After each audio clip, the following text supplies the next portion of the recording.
Assalamualaikum warahmatullahi wabarakatuh. Bismillahirrahmanirrahim. Alhamdulillahirabbil alamin. Wassalatu wassalamu ala sayyidina Muhammadin walhamdulillahirabbil alamin. Yang kami muliakan dan yang kami ta'zimi, yakni Al-Kiramul Mu'azzam Kiai Haji Muhammad Hasan Mutawakkil 'ala Allah selaku pengasuh Pondok Pesantren Zainul Hasan Genggong. Tidak lupa pula yang kami ta'zimi, yakni Al-Ustadz Abdul Aziz BAMAG sebagai Rektor Universitas Islam Zainul Hasan Genggong. Dan tidak lupa pula yang kami hormati dan yang kami ta'zimi, yakni dosen pengampuh Ustazah Nina Agus Haryati MH. Pertama-tama marilah kita panjatkan rasa puja puji dan syukur kita atas kehadirat Maulana Azza wa Jal, yang mana berkat rahmat taufik hidayahnya kita semua bisa mengetahui, bisa mengadakan, bisa diberikan kesehatan, sehat rohani maupun sehat jasmani. Kedua kalinya salawat beserta salam kita haturkan kepada sanjungan dan junjungan Nabi akhir zaman, Nabi Muhammad sallallahu alaihi wasallam, yang mana berkat perjuangannya kita semua bisa mengetahui mana perkara yang hak dan mana perkara yang batin dalam keadaan adilul Islam.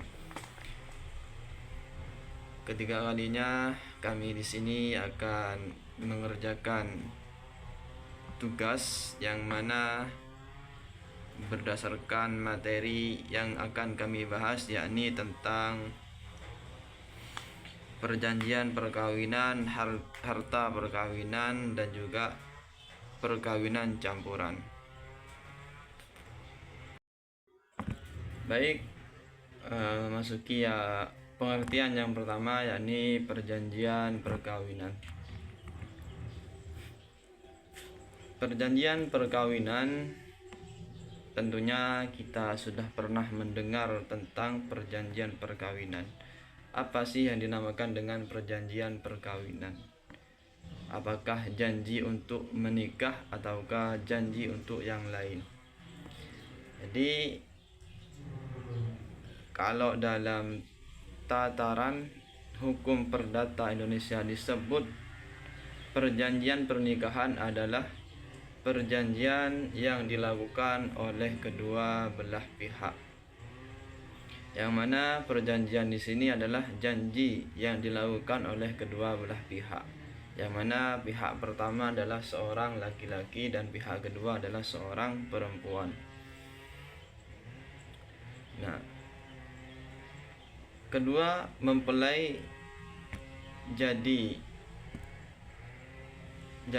perjanjian tersebut adalah janji yang mana dilakukan sebelum terjadinya akad pernikahan, atau perjanjian pernikahan tersebut dilakukan sebelum jadinya pernikahan berlangsung atau berlangsungnya pernikahan.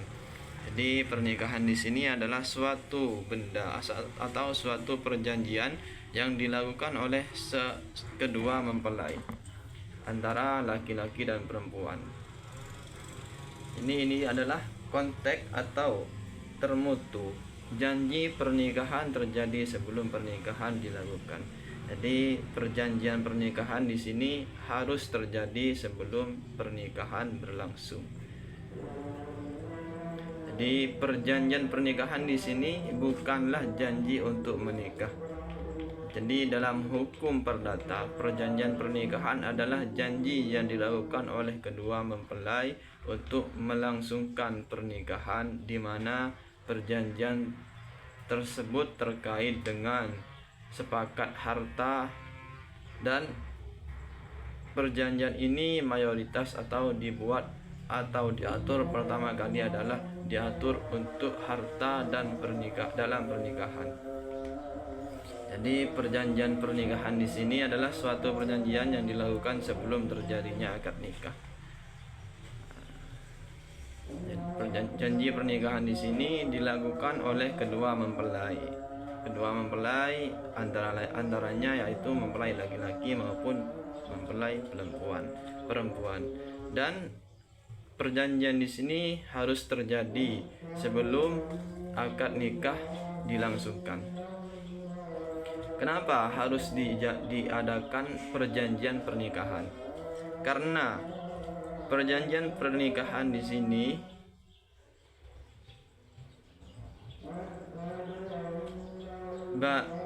terkait dengan sepakat harta. Jadi mayoritas atau dibuat atau sudah diatur pertama kali perjanjian di sini untuk harta dalam pernikahan. Karena kenapa?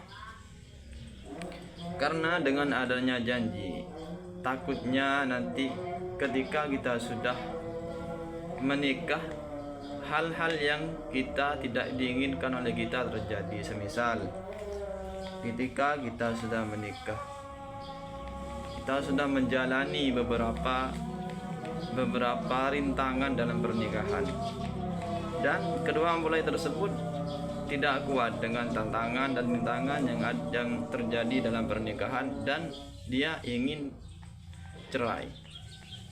Maka dari situlah kita akan gampang membagi harta yang sudah kita miliki, baik harta dari seorang laki-laki maupun harta dari seorang perempuan. Jadi dengan adanya perjanjian pernikahan, kita bisa dengan gampang membagi harta ketika kita sudah cerai. Tapi mudah-mudahan hal ini tidak terjadi kepada kita semua, karena kita semua pastinya seseorang itu menikah, hal yang diinginkan adalah pernikahan yang menjadi keluarga, membentuk keluarga yang sakinah, mawaddah, warahmah dan wal barokah, yang itu yang diinginkan. Nah, ketika kita sudah memahami beberapa tentang perjanjian pernikahan, maka disitulah timbullah harta pernikahan. Nah, dalam perkawinan kita juga akan masuk dalam harta pernikahan.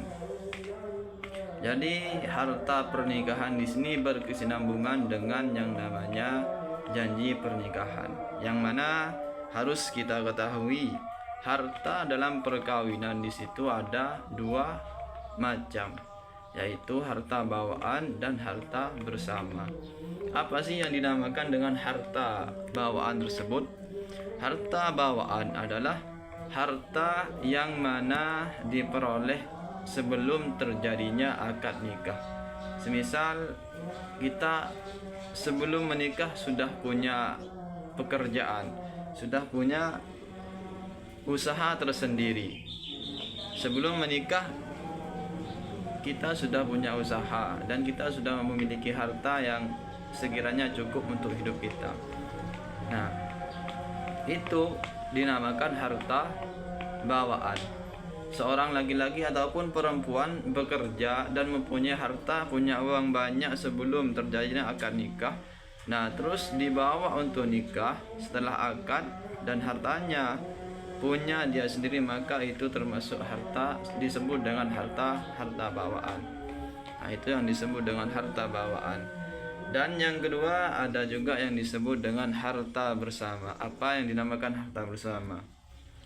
Harta bersama di sini adalah harta yang diperoleh ketika kita sudah menikah. Harta ini, harta tersebut diperoleh ketika kita sudah dilakukannya akad pernikahan. Artinya kita sudah sah menjadi suami istri, maka itu disebut dengan harta bersama. Harta yang diperoleh dengan cara bekerja bersama, dengan cara berjuang bersama, itu disebut dengan harta bersama. Lain dengan harta bawaan. Kalau harta bawaan tadi disebut harta yang diperoleh sebelum terjadinya akad pernikahan, sedangkan harta bersama itu harta yang sudah dimiliki oleh kita ketika kita sudah melakukan akad pernikahan.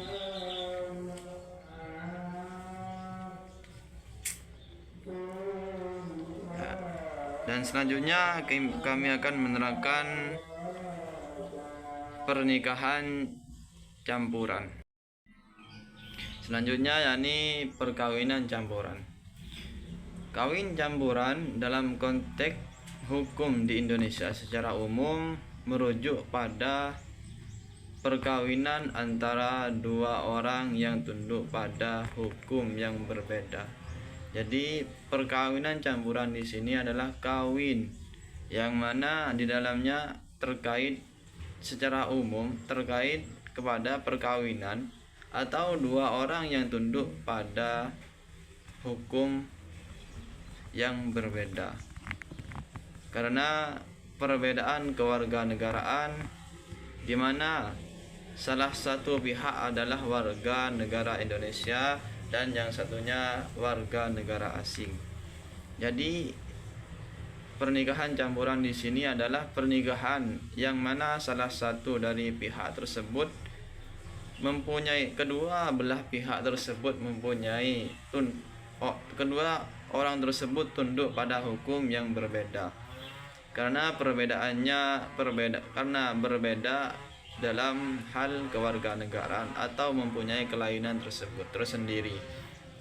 Semisal kita sebagai warga negara Indonesia dan kita berjodoh, seumpamanya kita jodoh dengan warga negara asing, maka disitulah disebut dengan perkawinan campuran, yang mana kita semua mempunyai kelainan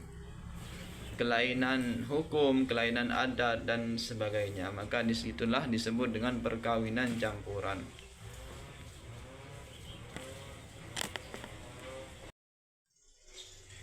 Jadi perkawinan campuran di sini adalah perkawinan yang dilakukan oleh kedua belah pihak, yang mana pihak yang satu adalah dari warga negara Indonesia dan pihak yang kedua adalah dari warga negara asing. Jadi perkawinan campuran di sini bukanlah perkawinan beda agama. Tentunya dalam Islam perkawinan beda agama tidak boleh, dalam kurung haram bagi umat Islam. Melainkan perkawinan campuran di sini adalah perkawinan yang mana kedua belah pihak tersebut tunduk pada hukum tersendirinya atau tentunya dalam hukum yang berbeda. Sekian dari saya. Apabila dari awal sampai akhir terdapat banyak kesalahan, mohon maaf sebesar-besarnya. Wabillahi wal taufiq wal hidayah. Assalamualaikum warahmatullahi wabarakatuh.